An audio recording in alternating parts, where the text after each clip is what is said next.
everyone, this is Zeke. I'm happy to introduce this new Clash Royale series called Crash and Clash.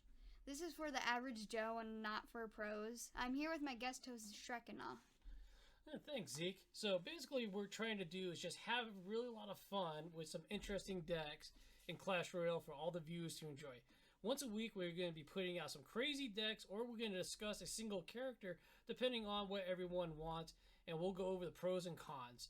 So today, we're going to go run Skeletons versus Goblin deck. Hope you enjoy.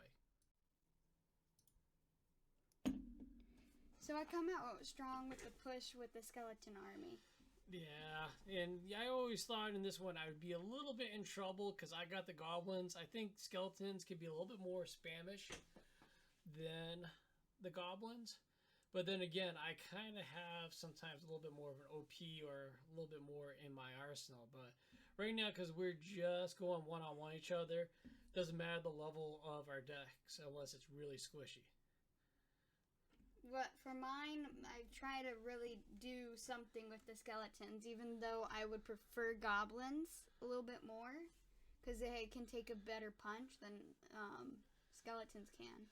Now, here what it is, I'm the complete opposite. I would have just rolled with the Skeletons versus the Goblins on this one.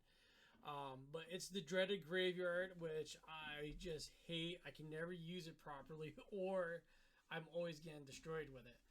I'm not a big fan either of the Graveyard. I just had that in my deck because there was no other cards of Skeletons.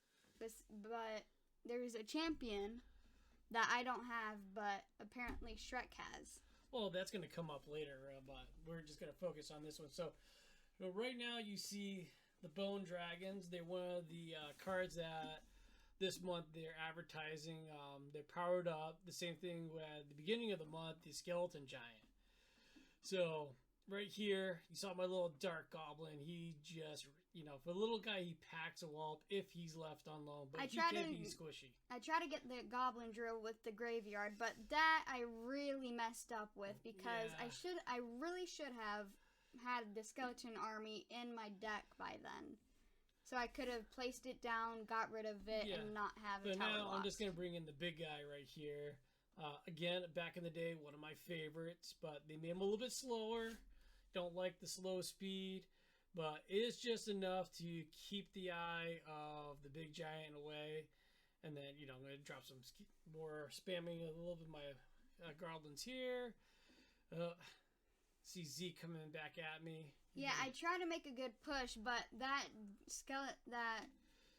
Goblin Giant really packs a punch. Yeah, I'm just going for broke, and I'm going right after the other tower. I don't think his other giant's not going to get me.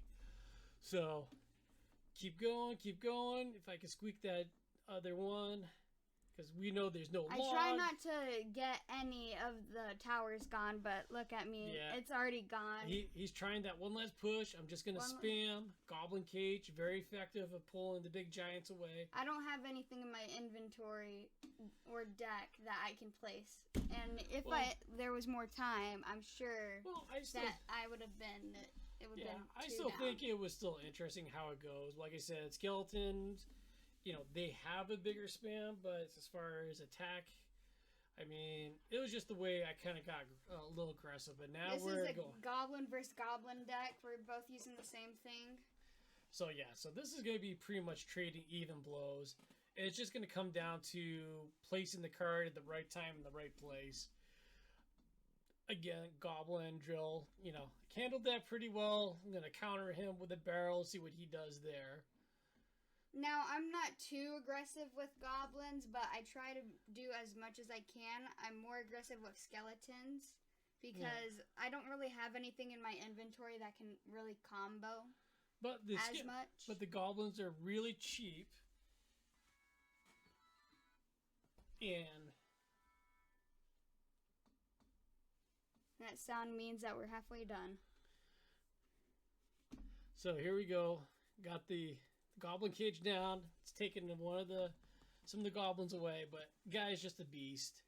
I hate seeing that. It's always pulling me away when I'm hitting the tower just right here. But we're going to have Goblin on Goblin. Of course, the other guy was not going to make it. I'm trying to get another hitbox in front of my Goblin drill. Yeah, but you know what? I'm not worried because there's no log.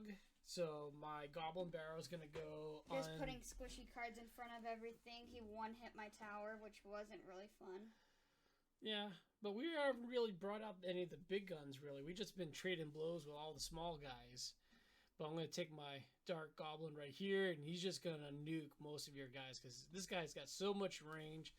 Again, one of those other squishy cards, but left alone can put some hurt on your towers. Trying to place my Goblin Giant down, trying to get a few hits in before I realize but you that know I'm what? honed into Goblin the Drill Goblin acts Drill. as a good bait too. So if you're up like that, I would strongly suggest to use that Goblin Drill every now and again. Trying to get that first tower right there, doing many pushes, I but think I just got got the push on overran you. right there. Yeah, I got overpushed. I didn't have anything that could counter. Got you. I'm trying to make that last push. Trying to get that tower. He's got his Goblin Barrel going. Does he get it? Oh! I got that last hit in before I could do anything. But again, I got 2 more shots with my Dark Goblin. Prematurely, I'm trying to do everything I can to stop this guy, and then I prematurely. Yeah, you dropped down that cage way too late, my friend. Trying to get that tower in. I'm trying to get a drill out right now, but I'm not trading you really one-on-one with it. a barrel. Am I gonna get it? I don't have. I think the drill is gonna be too slow out of the gate. I got you. Oh, here comes the drill. I don't think you're gonna do it. I don't think I can do it either. I think the drill's too slow these days. There we go. The drill's too slow for us. But overall, still a good push. A few different cards played in this way, but now we're gonna go skeleton versus skeleton. Now earlier I said that he has the champion, which I find out later in this game. So yeah, the champion. The champion is definitely a card. It's used in the higher decks. Not the biggest elite one. Usually people were going to go with the Barbarian or the Archer Queen champion overall first. But if you pair this champion in the right place at the right time, as you're going to watch here, it's just going to be devastating. This devastating push, I never knew that the champion could do some of these things until now. And unlike the other 2 champions, the skeleton champion, once you start receiving players getting killed on the other side, just charges up his champion power, which, of course, you see here, he has his own little graveyard spawn. And to this point, he has so many skeleton and so much hit points that I basically can lose this king tower. Yeah, Zeke doesn't have a chance on this. I'm already out with the He just let me power that skeleton. Another beast on the deck. We didn't really get to use him too much to show how strong he can be, but... So we hope you enjoyed your first episode in Crash and Clash. Don't forget to comment and let us know what you'd like to see in your next deck or character. But most of all, don't forget to hit the subscribe button below. We will see you next week in Crash and Clash.